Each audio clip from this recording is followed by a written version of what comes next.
Et la chasse aux indécis est ouverte. C'est la une ce matin du Parisien aujourd'hui en France. 12 jours, vous le savez peut-être, il ne reste que 12 jours avant le premier tour de cette présidentielle complètement folle.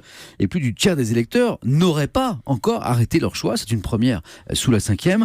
Et le Parisien les comprend, ces indécis, car le scrutin va désigner un chef de l'État inédit. Mieux ou pire, aucun des 4 favoris ne peut prétendre incarner une valeur refuge, une de ces bonnes vieilles certitudes forgée par l'alternance droite-gauche qui régit notre vie politique depuis plus de 30 ans.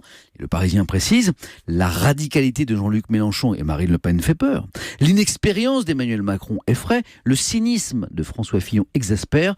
Personne ne reprochera donc, écrit le Parisien ce matin, aux électeurs d'être encore indécis. Avant de sauter dans le vide, mieux vaut prendre le temps de choisir soigneusement son parachute. Et soyez que dans un instant, vous nous parlerez de la panique qui gagne aussi les principaux candidats. À propos de la présidentielle, toujours, Libération s'interroge, l'argent fait-il l'élection ? Eh bien, non, répond en substance le quotidien, en tout cas pas dans notre pays. La régulation des dépenses électorales par la loi française évite le scandale américain, par exemple, où ce sont les grandes entreprises qui financent une partie des campagnes, escomptant bien en retour ensuite la mansuétude du vainqueur. En France, le picaillon ne fait pas l'élection, écrit Libé. Présidentielle encore avec l'opinion qui se paye bien franchement. Jean-Luc Mélenchon ce matin.